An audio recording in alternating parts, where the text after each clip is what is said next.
like, subscribe, and leave a comment. So here's your review of AEW Collision last week. So right now I'm doing it on July the 3rd, the week of July the 3rd, but I believe this was last week Collision. So it starts with MJF facing some guy in Canada, which he obviously basically squashes. Then he calls out anyone else from Canada, so a big sort of dude came out, but then he was bolted by Ethan Page. Ethan Page basically cuts a really good promo on MJF, saying how MJF is phoning it in. He does the bare minimum.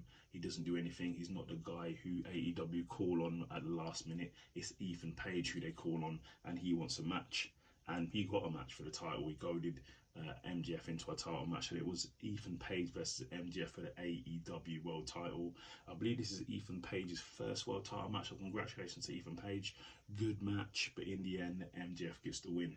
Then we have Dustin Rhodes versus Hobbs for the winner advances in the Owen Hart tournament. Really good match, but come on now. Hobbs runs with the QTTV, who was ringside, interfering in the match from start to finish, and in the end, Hobbs got the win, obviously. Then we had Miro versus some guy. Miro squashes him, and that's that. Then we have the Bullet Club, but they're now called the Bullet Club Gold.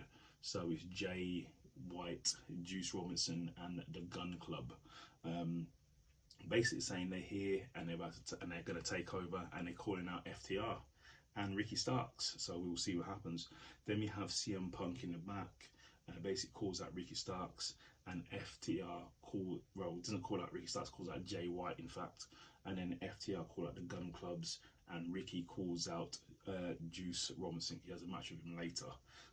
And that match is now, because then we have Ricky Starks versus Juice Robinson in the match. Really good match, definitely a solid match there from the two. Go and watch, you haven't seen it, but Ricky Starks got some revenge and he won the match. Then we have Christian Cage in the back, is holding the TNT title even though he didn't win it, but he's acting it like it's his. Then Sean Spears steps up and goes, basically he's interested in going for the title, and Christian Cage goes, Sean Spears needs to sort himself out because he's not consistent, and come back later. Then we had Lady Frost versus Chris Statlander for the TBS title. Really good match, and what you haven't seen it, but in the end Chris Statlander gets the win. Then we have CM Punk come out, he's going to commentate the main event. He comes out to a mixed reaction, let's put it that way. And then in the main event of the evening, it's Samoa Joe versus Roderick Strong. The winner advances in the Owen Hart tournament and faces CM Punk in the next bracket. Really good match. I believe that Samoa Joe and Roderick Strong haven't faced each other in, I think it's 14 years or something like that. Really good match. These two have really good chemistry.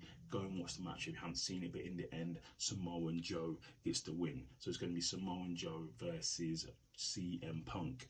And it's going to note that CM Punk has never beaten Samoa Joe. So let's see what happens. Like, subscribe, and leave a comment.